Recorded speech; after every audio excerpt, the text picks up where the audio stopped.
first video of our lifelong supporter meeting program.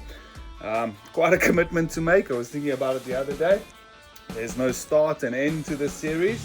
There is just a full-on commitment to dedicate our Thursday evenings to providing the platform of motivation and inspiration and education on recovery, and to provide a platform for us to check in with one another, to debate, to discuss, to unpack, and to understand everything related to recovery. And so every single week we're going to release one of these little videos just to kind of get the thoughts going, just to kind of get a process heading in a direction that's guided by the kind of themes that we're promoting and working with at Johara.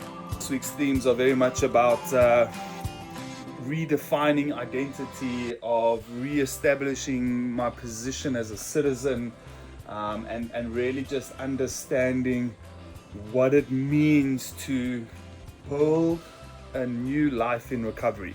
And I want to start by just ensuring and highlighting and making sure everybody understands that we've got to come to terms with the fact that our addict identity didn't form overnight. In fact, our addict identity has formed over, for most of us, at least a decade. What we've been teaching the guys today, and we'll carry on promoting this week, is that we obviously adapted and developed an identity and active addiction to protect ourselves within the culture, but also to protect ourselves from society.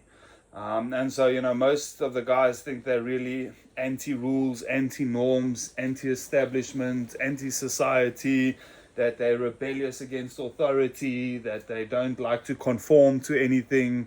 But the reality is, entering into addiction, there are a lot of rules and principles and regulations that one has to conform to in order to survive, in order to be protected, and in order to thrive and climb the status ladder. And so as much as the person coming into treatment is really not wanting to listen to the rules and submit to authority, believing that they've been rebellious their entire addiction existence, they need to come to terms with the fact that they have conformed themselves to the requirements of the culture of addiction.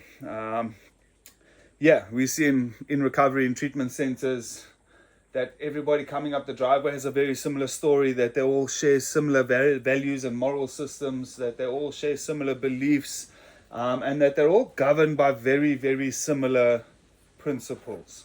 The principles of loyalty and active addiction are really, really embedded in the individuals, in secrecy, in deception, in protecting your brother, in covering, in lying. Many people will go to prison in active addiction for somebody else because they don't want to snitch. And, these are principles that they have to live by. The principles of deny, lie before, until we completely and utterly have no other choice. That's a principle that's instilled in us. The culture of addiction won't accept honesty and confrontation about problems. They really will not tolerate that. And, we create all sorts of principles in active addiction: anti-family, anti-police, anti-authority, anti-governing bodies. We really build an identity on principles and rules and regulations that help us to sustain our addiction both within the culture and outside the culture. And coming to comprehend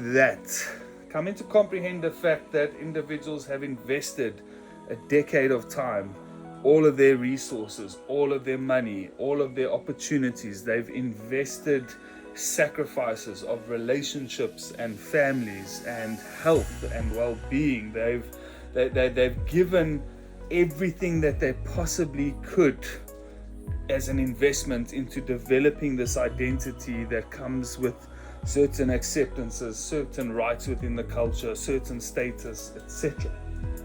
We get to entering into recovery, and all of a sudden we forget that we invested so much into the development of our identity. We forget that we submitted to certain principles and rules and regulations. We forget that we defined ourselves based on what the culture required of us. And so coming into recovery, one's got to understand that it's not only about breaking down this old identity. That's a simple process. It's more so about redefining the principles that we're going to build our new identity on. And so it's taking principles of honesty and making sure that our life is built on honesty. It's taking principles of integrity and making sure that our identity and our life and our choices and our behaviors are built on developing integrity. It's having an understanding that loyalty to secrecy, loyalty to friends over family, loyalty to addiction over recovery, that will never work. We have to remain loyal to the principles of recovery. We have to remain loyal to the culture of recovery. In practicing these principles, in defining these principles, in putting these principles into action in our lives, a new identity is slowly formed. You take a principle and you break that down, and those principles suddenly start to become real truths within our lives, and those real truths become real deep-rooted beliefs. And that deep-rooted belief structure becomes the driving force of our thought processes, our behaviors, our lifestyle, our identity, and of course the culture in which we immerse ourselves in. And so one's got to take a look at saying, right, I can't just be who I am. I don't know who I am. I understand that I've developed an identity to protect addiction. I've now got to develop an identity to protect my recovery.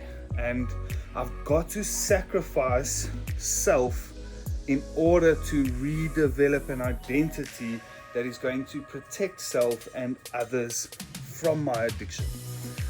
We did a long week last week on powerlessness and damages, and it was a difficult therapeutic week of understanding the impact that our addiction has had on other people, and understanding the absolute lack of control and powerlessness that we have when we're in addiction. You know, we don't control the outcome of what happens after we take that first line or that first drink. So, you know, we've got this understanding that our addiction leads to death.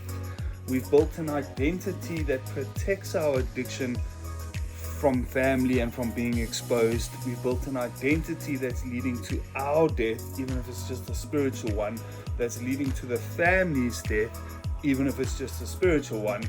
And we've got to stop and say, hang on, I can no longer live with the principles of loyalty associated to addiction.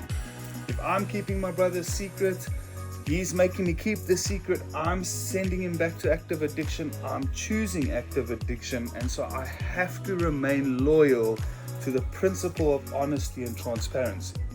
And so we start becoming a person that's driven by principles.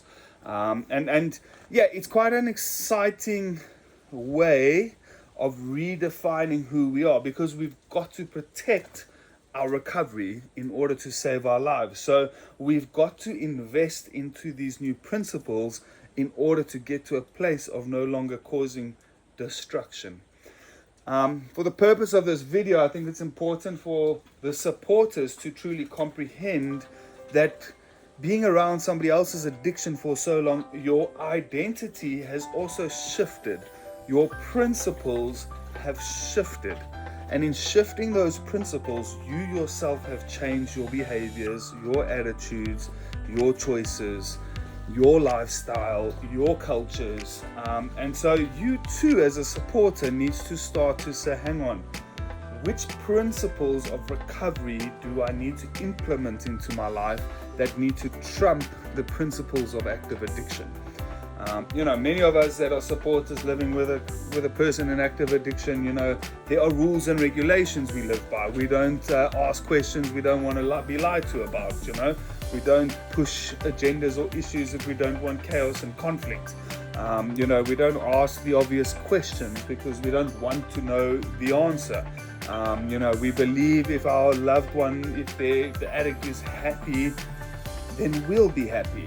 We believe that they're a victim of circumstances, and so we treat them with sympathy and we abdicate the responsibility, and we take on their principles of blaming and excusing and justifying, and we ourselves start to blame and excuse and justify the addict's behavior. And as supporters, we need to stop and say, hang on, let's talk about the principle of honesty.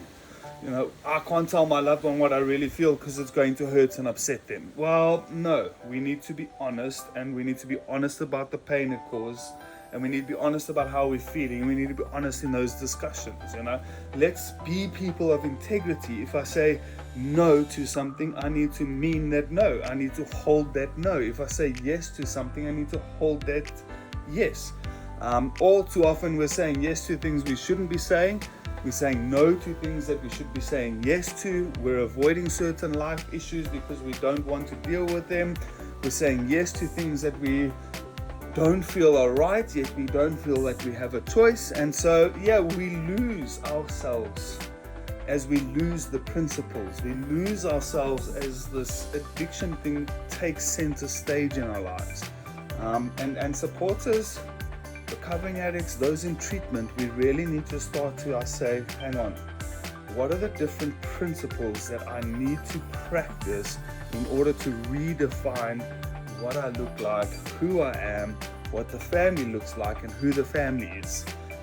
Principles of surrender, principles of openness, principles of transparency, principles of accountability, principles to never ever drink again, to stay out of relationships, to not enable, to rather try and empower them to make it on their own.